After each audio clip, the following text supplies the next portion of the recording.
Alright, chapter 8 is told by Mr. Kermit. When breakfast is mustard on toast, that's a sure sign that it's time to go back to the grocery store. It means I've run out of butter and cream cheese and jam, and I'm digging into the condiment packs left over from my last McDonald's run. Come to think of it, this is my last slice of bread, too, and stale doesn't begin to describe it. The apartment is a dump. Clean enough, but definitely from a bygone era. I can afford much better, but I'm just too disinterested to redecorate and too lazy to move.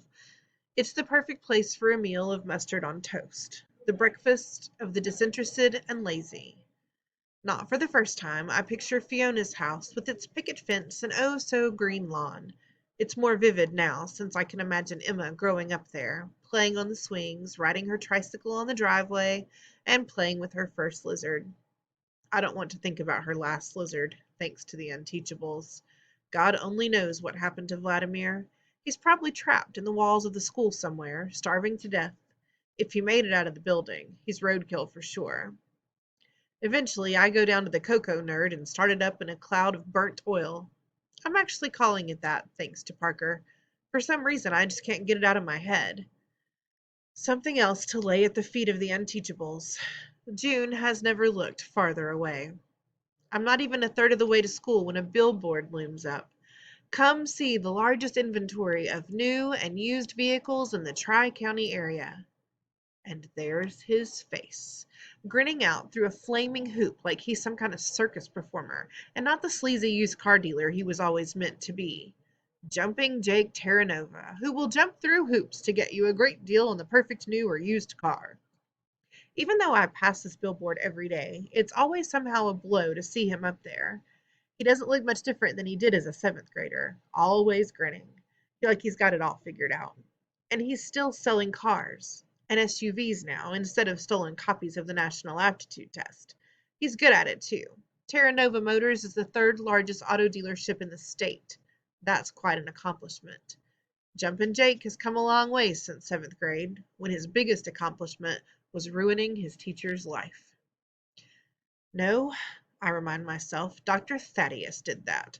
Sure, the cheating thing was an ugly scandal, but it's not as if I was in on the scam. All I was guilty of was trusting my students and believing that their best in the nation test score was an honest achievement. My real crime, the one I'll never be forgiven for, was making Thaddeus look bad. The principal turned superintendent has been taking his revenge ever since. Jake Terranova was just the first tile that started the dominoes tumbling. The giant dealership looms up on the left. I can't help it. I count how long it takes to pass the vast lots and showrooms. 14 full seconds at the speed of traffic. It isn't enough that the Terranova kid got away with his seventh grade shenanigans. Obviously, they gave him the formula for getting rich. He's rolling in money while the teacher he took down is living on bread and mustard and driving a cocoa nerd. Although the main reason I haven't replaced the car is that I blame all auto dealerships for Jake Terranova. I turn into the school lot where Parker's pickup truck is sprawled across the last two open spaces. Sure, give a middle school kid a driver's license. What could go wrong? Annoyed, I block the pickup in, making a mental note to keep the kid after school just long enough to beat him out of here. I didn't pack a lunch, but I remember buying a falafel a couple of days ago that I never got around to eating. It isn't on the passenger seat, so I tried the glove compartment. No luck. It must have fallen on the floor and rolled under the seat when the car went over a bump. The cocoa nerd doesn't have much in the way of suspension. Bending over double, I reach around and pat the floor on the passenger side. Sure enough, I find the paper sack, but when I pull it out, there's a hole in the bag, and the falafel is half eaten and torn to shreds. I get on all fours and peer under the seat. Looks like somebody lost a leather wallet down there. Then it shifts, and two beady eyes peer out at me. I recoil in shock, slamming the back of my head against the dashboard. With a squeak of fear, the creature begins to scramble away, but I jam my hand in and grab it before it can escape through the hole in the floor. Breathing hard, I draw the little guy out and hold him against my chest. Vladimir, I presume. In answer, the gecko poops on my shirt. I sigh, unable to muster up any anger or even surprise. Vladimir is merely continuing a pattern of treatment that's been going on for 27 years. I brushed the tiny pellets away. So the fugitive lizard did make it out of the building. Not only that, but he managed to find the one car in the parking lot with a hole in the floor and a falafel just waiting to be feasted on. And he's been here for the past 18 hours, safe and sound while the custodian scoured the school, listening to every wall with stethoscopes.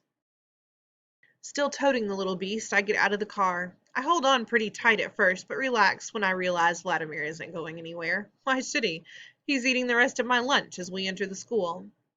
I'm actually looking forward to restoring Vladimir to his rightful owner. True, that's dangerously close to caring. But Emma is almost like my daughter from an alternate universe, her being Fiona's kid. The young teacher already thinks my class is a horde of barbarians, mostly because they are. This might get her to consider the possibility that I'm not to blame for it. As I approach room 115, her voice stops me in my tracks. I know teachers get burned out, Mom, but this is different. He's barely even alive. I teach right next door to him. He doesn't open his mouth all day. Those poor kids are going to learn nothing because nobody's there to teach them. It's such a shame. I back up a step. She's stalking around the room, updating her bulletin boards with gold stars, holding her phone to her ear with one hunched shoulder. What she's saying hurts all the more because of who she's saying it to. A surge of resentment. What does Emma Fountain know about being burned out? She's barely older than the students. She thinks giving middle schoolers gold stars and class pets and lecturing them about being bucket fillers is education. How long has she been teaching? 10 minutes? The first time she tried to take on the Unteachables, they laid waste to her circle and released her lizard to the four winds. But Fiona's never going to hear that side of the story. Emma adjusts a drooping nostril on Harvey the hall pass hippo. Okay, fine. He used to be a great teacher once. It's now that counts. Honestly, I can't believe you were actually engaged to that. I tense up, giving the gecko a squeeze. A short, sharp squeak is torn from his little mouth. She wheels and the phone drops from her ear. Vladimir! She grabs the lost pet from my arms and rains kisses down on his scaly head. Where did you find him? Around, I reply stiffly. I'm not in the mood for conversation about the hole in the back of my car. She's red in the face now. How long have you been standing there, Mr. Kermit? I'm tempted to say, long enough, or something else to make her feel bad, because she of all people should know that wasn't a very bucket-filling conversation. But I hold my tongue. This used to be my favorite part of the day, when the students haven't come yet to ruin it. It's usually downhill from there. My dramatic exit is spoiled by a small mustard burp as breakfast climbs a little higher in the back of my throat. I need coffee. I cheer myself by picturing the toilet bowl on the shelf in the faculty lounge, dwarfing all the lesser mugs.